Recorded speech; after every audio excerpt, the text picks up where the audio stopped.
Welcome back to Applied Algebra and Trigonometry. Today we're going to be talking about applications of vectors, how to use all this vector stuff we've been learning.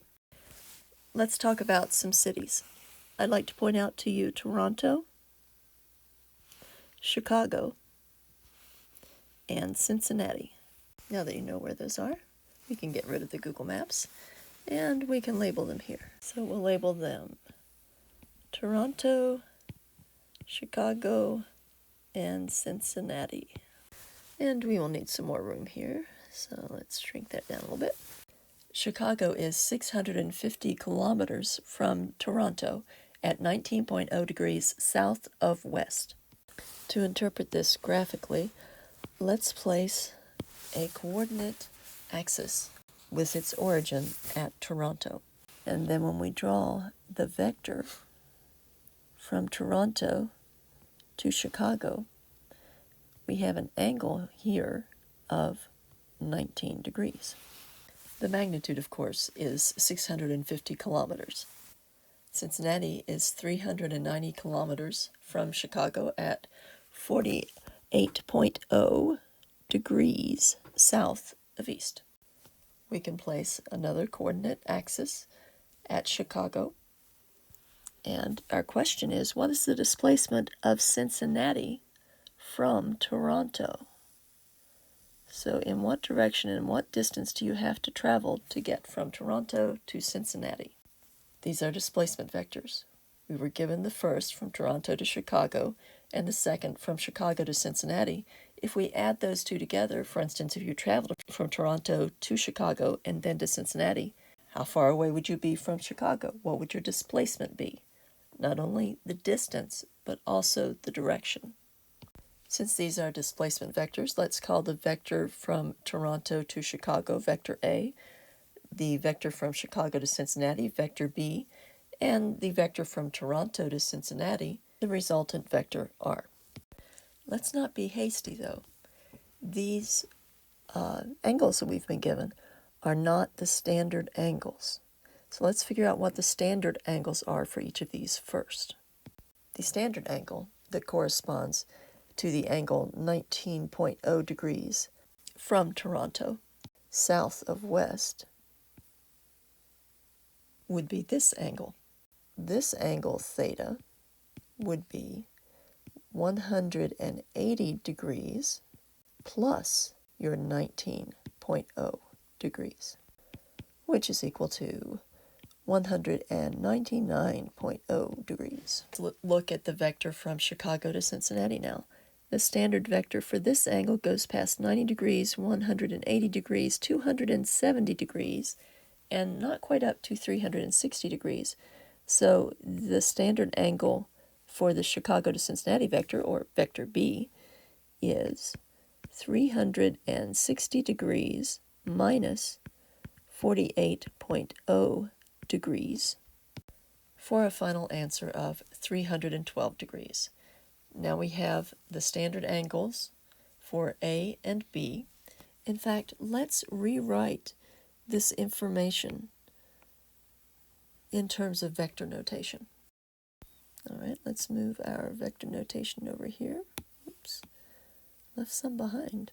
As we continue writing in vector notation, we have vector A such that the magnitude of A equals 650, that's kilometers, with theta equal to 199.0 kilometers. We also have vector B such that the magnitude of B is equal to 390, it's in kilometers, with a standard angle of 312.0 degrees. And if you are wondering how we went from what appears to be 3 significant digits in the degree measures to 4 significant digits in the degree measures, remember we were adding and subtracting those, and the addition and subtraction rules for significant digits differ from those involving multiplication and division. You can return to the end of the last video in the section 9.3 series for a brief discussion of how those rules work. And you can also visit the videos whose URLs are listed in the What's Significant About Digits document in your content area of Blackboard. Now we can begin filling out the chart. So the x component of vector A would be the magnitude of A times the cosine of the standard angle. And your calculator requires parentheses, so I'm going to put parentheses there. The y component will be the magnitude times the sine of 199.0 degrees. And I really don't need this, because we know that's a multiplication. All right, for B, similarly, we will be doing the magnitude times the cosine of the standard angle. And for the y component, the magnitude times the sine of the standard angle. When we add these, we get the resultant vector, which we're calling vector R. Okay, if you put those into your calculator, you should get negative 353.626, blah, blah, blah. And there's what you should get on your calculator for the y component. Now, I'm not going to express those in the proper number of significant digits now because I'm not to my final answer. I'm just checking them kind of here to see if, yes, well, I'm in the third quadrant, so my x value should be negative, my y value should be negative, and that would put me in the proper quadrant. Okay, checks out, good. I can get rid of that now. And the next thing I will do is go ahead and calculate the magnitude of my resultant vector. I will do that by taking my r sub x and squaring it, remembering that r sub x is the x component of my resultant vector. And to that, I am going to add, underneath that same radical, the y component of my resultant vector, which is right here.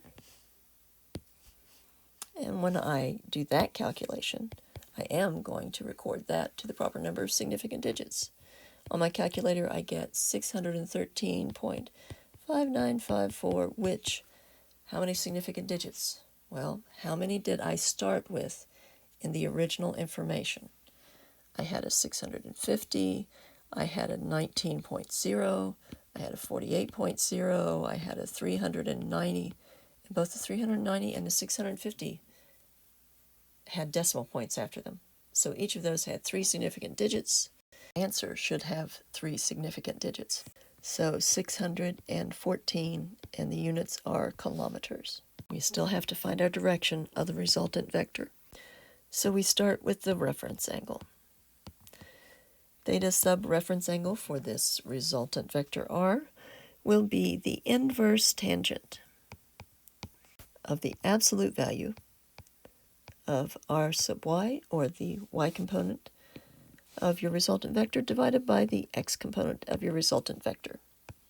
Okay, if you plug that into your calculator, going up and once again grabbing from your calculator the x component of r and the y component of r in their appropriate places, y over x, 54.8 whatever degrees.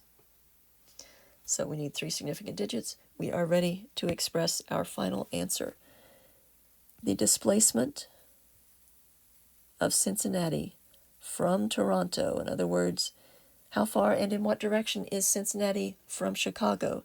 The answer is our resultant vector R, where the magnitude is 614 kilometers and the standard angle is not 54.8 degrees. We have found the reference angle. We are not done yet. Always check yourself at that point before you report your angle. We are almost at the end of this problem. I'm going to erase everything we've already dealt with and don't need to deal with any more to make it very clear what I have to do here at the end. You can see I've already erased Chicago. Our reference angle is 54.8 degrees. That is a 4. Okay, but our standard angle has to be from the x-axis counterclockwise to that point through 90, 180, 180.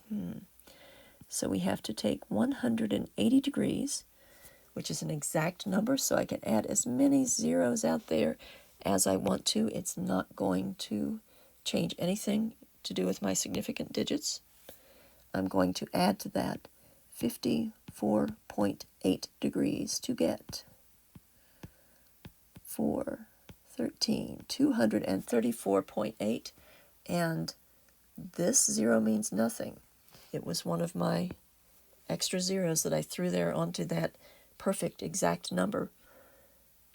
The most precise, my angle of 54.8 degrees is to the 10th, so I am going to express my standard angle. Yes, I can finally do it. 234.8 degrees. Done. There's the resultant vector. Cincinnati is 614 kilometers at an angle of 234.8 degrees. However, if you're communicating with someone who likes to do it with north, south, east, and west to express their final answer in that way, then yes, to be consistent, you could also express it this way, that your final angle was 54.8 degrees south of west. Confusing enough? Yeah, because vectors are real-world problems. You have to tailor your response to the person to whom you are speaking or communicating. So, when we get to testing time, I will let you know which way you should communicate. Right now, I'd like for you to try to become fluent in all of them. The way you communicate will depend upon the problem with which you're presented. Okay, we'll talk more about that in class. Check out the next video in this series, section 9.4b.